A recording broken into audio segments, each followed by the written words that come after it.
So class 12th, today I will start the last question of financial statement. What is the last question of financial statement is the authorized capital has given in the book in 24 number question. A very limited is 70 lakh rupees divided into 5 lakh equity shares at 10 rupees each. Clear? So 5 lakh के equity shares हैं यानी total हो जाएगा 5 lakh into 10 50 lakh. ठीक है. सो 5 lakh into 10 तो एक share की वैल्यू कितनी है 10 रुपीज़. ये है आपका इक्विटी शेयर. नेक्स्ट है आपके पास 2 lakh 10% preference share 10 rupees each 20 lakh. तो टोटल आपका हो जाएगा 70 lakh. All the shares were issued as fully paid up on 1st April 2017. The company had a profit 2 lakh. जो 1st अप्रैल का प्रॉफिट होता है वो प्रीवियस ईयर का प्रॉफिट है जो कि करंट ईयर में मर्ज हो जाता है. तो the net profit for this year 2003 जो 31 मार्च का प्रॉफिट है वो करंट ईयर का प्रॉफिट है और 1st अप्रैल का जो होता है वो प्रीवियस ईयर. तो 9 लाख. टोटल प्रॉफिट आपका हो जाएगा 9 प्लस 2 यानी 11 लाख रुपीज़ आपका net. 9 lakh and plus 2 lakh. तो अभी इसमें जनरल रिजर्व भी माइनस करने के बाद 1 लाख का जनरल रिजर्व भी माइनस करना है तो 10 लाख रुपीज़ आएगा. ठीक. The director propose to transfer to 1 lakh to general reserve. Current year से आपको 1 लाख का ट्रांसफर करना है. ठीक. Pay the dividend 12% on equity shares. Pay the year's dividend on preference share and carry forward the remaining balance. You are required to show how the items will appear in the balance sheet of the company and the notes to prepare the notes to account. तो first of all 24 number. ठीक है. 24 number में question number 24 है. ठीक है. तो यहाँ पे जो आपके पास डिविडेंड पेड करने की बात कर रहा है pay the dividend 12% on equity share या प्रेफरेंस शेयर. तो ये आपकी सीधा सीधा कंटिंजेंट लाइबिलिटी होती है डिविडेंड. ठीक है. सो हमारे पास इसको कैसे शो करना है वो हम दिखा रहे हैं. See the question number 24. ठीक है. Last question of financial statement. So then first of all you have to write here particulars, note number,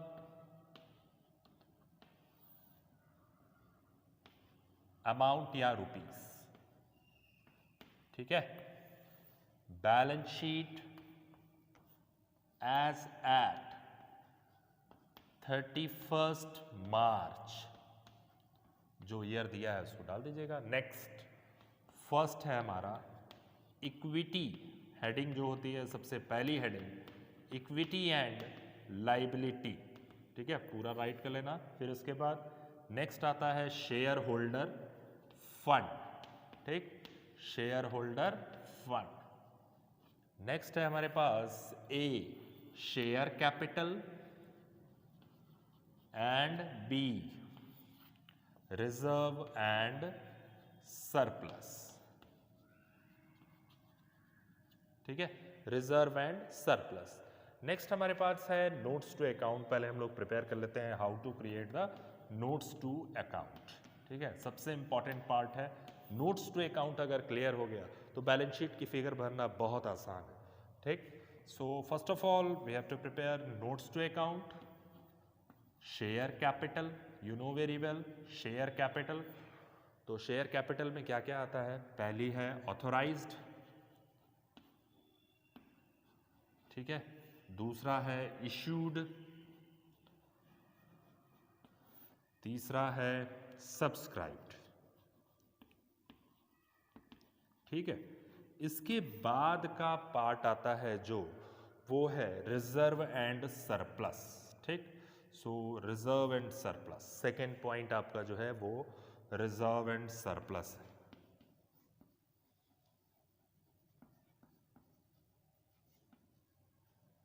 ठीक. Reserve and surplus. अब now the most important thing in this chapter कि इसमें ये कह रहा है कि आपको 1 लाख रुपीस का ट्रांसफ़र भी करना है जनरल रिजर्व में. तो सबसे पहले हम लोग कैलकुलेशन ऑफ सरप्लस करेंगे. ठीक है. First of all you calculate calculation of surplus, surplus means profit, ठीक है। प्रीवियस ईयर का प्रॉफिट गिवन है, जो फर्स्ट 4 का प्रॉफिट होता है वो प्रीवियस ईयर है, और जो 31 मार्च का प्रॉफिट है वो क्या है, करंट ईयर, ठीक है। तो प्रॉफिट आपके पास कितना दिया है, the total profit previous year यानी 2 लाख रुपीस का प्रॉफिट, और इस साल आपके पास 9 लाख रुपीस का प्रॉफिट, तो टोटल प्रॉफिट हो गया 11 लाख, ठीक है। जिसमें से कह रहा है कि प्रॉफिट में से जनरल रिजर्व में फिगर को ट्रांसफर करिए 1 लाख, तो आपका जो नेट सरप्लस आएगा, नेट सरप्लस आएगा आपका 10 लाख, ठीक है। तो यही आपका क्या है, नेट सरप्लस, ठीक है। यहाँ पे हम राइट कर दे रहे हैं नेट सरप्लस, ठीक है। ये आपका एक्चुअल प्रॉफिट हो गया, ठीक। फिर इसके बाद आते हैं हम लोग नोट्स टू अकाउंट का प्रिपरेशन करते हैं। नोट्स टू अकाउंट में हमें सबसे पहली चीज़ तो ये जानना ज़रूरी है कि क्या क्या अभी हमें हमसे पूछ रहा है इसमें, ठीक। सो यहाँ पे नेट सरप्लस हो गया, ये यहाँ से यहाँ तक का पार्ट है टोटल, ठीक। फिर इसके बाद हम लोग आते हैं notes to account, how to create notes to account. First of all share capital, तो आपके पास टोटल कैपिटल दिया है 70 लाख रुपीज़ है, वो आगे वर्ड दिया है रुपीज़ है, वो शेयर्स नहीं है। अगर रुपीज़ वर्ड नहीं दिया होता तो वो शेयर्स हम मानते, ठीक है। सो 70 लाख रुपीज़, यानी यहाँ पे ऑथराइज कैपिटल आपको दे रखा है कि 70 लाख की है। एक शेयर की वैल्यू कितनी है, 10 रुपीज़, ठीक है। तो टोटल हो जाएगा 7 लाख, 70 लाख डिवाइडेड बाई 10, ठीक। सो इसके बाद हम लोग जो करते हैं उसका पॉइंट क्या कह रहा है ये, कि नेक्स्ट पॉइंट है हमारे पास कि 70 लाख रुपीज़ जो है कितने शेयर्स का है, तो 7 लाख शेयर्स का होगा एट द रेट ऑफ ₹10, ठीक, 70 लाख। नेक्स्ट आ जाइए, इशूड की बात करते हैं हम। क्वेश्चन में ये कह रहा है कि 2 लाख प्रेफरेंस शेयर है, ठीक है।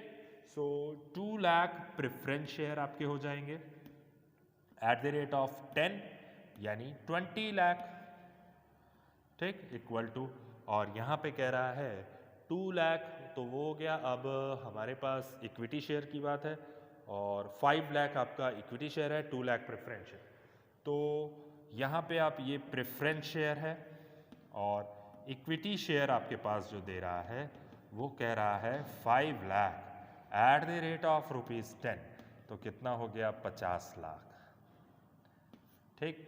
तो कितना हो गया, टोटल हो गया 70 लाख रुपीस, ठीक है। 70 लाख यानी जितना ऑथराइज था उतना हमने इशू कर दिया। यही आपका सब्सक्राइब भी है, यानी 5 to 7 lakh at the rate of 10 यानी 70 लाख, ठीक है। रिजर्व एंड सरप्लस की बात कर लेते हैं, तो आपके पास नेट सरप्लस है, तो surplus plus general reserve, surplus plus general reserve, so total आपका हो जाएगा सरप्लस कितना है आपके पास 10 लाख, ठीक है। जनरल रिजर्व 1 लाख का है, तो टोटल आपका नेट रिजर्व एंड सरप्लस हो जाएगा 11 लाख, ठीक। सो 11 लाख का आपके पास net reserve and surplus given है क्वेश्चन में, ठीक। सो आपके पास आंसर में आ ही रहा होगा 10 लाख रुपीज़ का सरप्लस हो गया एंड बैलेंस शीट का रिजर्व एंड सरप्लस आपके पास 11 लाख का है ही है, ठीक है। तो हमें अब करना कुछ नहीं है, आपके पास शेयर कैपिटल आपको ये पता है, ऑथराइज को शो नहीं करते हैं, इशू को शो नहीं करते हैं, सब्सक्राइब को देखते हैं कि पूरा पैसा मिल गया कि नहीं। जी हाँ, इस क्वेश्चन में पूरा पैसा मिल गया है, तो इसका मतलब है 70 lakh 1 number share capital 70 lakh, ठीक। सेकेंड आता है रिजर्व एंड सरप्लस की बात करते हैं, तो आपका 11 लाख रुपए का आपका टोटल 1 2 3, ठीक है, 4 and 5, ठीक। तो टोटल कितना हो जाएगा 81 लाख, ये आपका लाइबिलिटी साइड का टोटल, ठीक है। सो यहाँ पे कुछ करना नहीं है, बहुत सिंपल है। तो आपका बैलेंस शीट का जो टोटल आ रहा है वो ये है। अब हमें एक पॉइंट और है आपका कि जैसे यहाँ से यहाँ तक तो आपका नोट्स टू अकाउंट हो गया, ठीक, क्लियर कर लीजिएगा। फिर उसके बाद बात करते हैं, यहाँ पे लिखिएगा एसेट्स, ठीक है, गिवन नहीं है लेकिन आप लिखना चाहें तो सेकेंड पार्ट है आपका एसेट्स। एसेट्स में नॉन करेंट एसेट्स भी होती है जिसका क्वेश्चन में कोई भी जिक्र नहीं है। बैलेंस शीट कह रहा है नोट्स टू अकाउंट प्रिपेयर करिए, बैलेंस शीट प्रिपेयर करिए, ठीक है। सो आप यहाँ पे कैश करंट एसेट्स पोस्ट करिएगा। करंट एसेट्स जितना बैलेंस शीट का टोटल आ रहा है 81 लाख, ठीक है, तो आप यहाँ लिखिएगा कैश एंड बैंक बैलेंसेस, ठीक है। इसी जितना आपको गिवन नहीं है लेकिन जितना आपका टोटल आ रहा है लायबिलिटी का उसको टोटल आप एसेट्स मान लीजिएगा कैश एट बैंक में, तो ये 81 लाख रुपीस हो जाएगा, ठीक है। ये इक्वल हो गया। अब हमारे पास एक छोटा सा टॉपिक बचा हुआ है नोट्स टू अकाउंट से रिलेटेड, कंटिंजेंट लायबिलिटी से रिलेटेड। हमारे पास कंटिंजेंट लायबिलिटी कितनी है, कंटिंजेंट लायबिलिटी को हम बैलेंस शीट में शो ऑफ नहीं करते हैं, नोट्स टू अकाउंट में इनर कॉलम में हम दिखा देते हैं, ठीक है। सो इसके बाद आते हैं हम third number point, notes to account में एक छोटा सा पार्ट बच गया है कंटिंजेंट लायबिलिटी का, ठीक है। तो हमारे पास क्वेश्चन में कंटिंजेंट लायबिलिटी की बात किया हुआ है। सो कंटिंजेंट यहाँ एक पोस्ट कर दीजिएगा, कंटिंजेंट लायबिलिटी, ठीक है, कंटिंजेंट लायबिलिटी। अब कंटिंजेंट लायबिलिटी में क्या क्या आता है आपको ये पता है कि डिविडेंड से रिलेटेड जितने पार्ट होते हैं वो कंटिंजेंट लायबिलिटी में। हम लोग पोस्ट कैसे करेंगे, कंटिंजेंट लायबिलिटी कैसे निकालेंगे प्रपोज डिविडेंड के लिए, यानी यहाँ पे लिखिएगा प्रपोज डिविडेंड। आपने माना है कि कितना डिविडेंड है, ये फाइनल डिविडेंड नहीं होता, ठीक है। अब आते हैं देखते हैं, कह रहा है कि पे the dividend 12% on equity share. आपके पास इक्विटी शेयर था 5 लाख, ठीक है, और प्रेफरेंस शेयर था 2 लाख, तो 5 लाख का 12% कितना हो जाएगा टोटल। 5 लाख तो शेयर्स थे, ठीक है, तो टोटल 5 लाख इंटू 10 करेंगे तो टोटल कितना हो जाएगा आपके पास, अभी हमने डिस्कस किया है इस पर, 50 लाख और इंटू 12%, यानी 50 लाख रुपीस का आपने इशू किया था equity share 5 lakh, total value कितनी थी 50 लाख, तो 50 लाख का 12% कितना हुआ, यहाँ पे propose dividend on equity share, ठीक है, कितना दे रहा है इक्विटी शेयर में प्रपोज डिविडेंड। इक्विटी शेयर में आपका 50 लाख है तो 60,000 आपका प्रपोज डिविडेंड हो जाएगा ऑन इक्विटी शेयर, और प्लस प्रपोज डिविडेंड पे कितना होगा, सॉरी प्रेफरेंस शेयर पे, प्रेफरेंस शेयर पे जो डिविडेंड है वो 2 लाख शेयर्स इशू कर रहा था, प्रेफरेंस वैल्यू कितनी है 12 लाख। अब हम देखते हैं कि प्रेफरेंस पे कुछ नहीं कहा है, कह रहा है pay the year's dividend on preference share, जबकि first question number first line और सेकंड लाइन 24 क्वेश्चन नंबर में सेकंड लाइन में कह रहा है 10% प्रेफरेंस शेयर, ठीक है।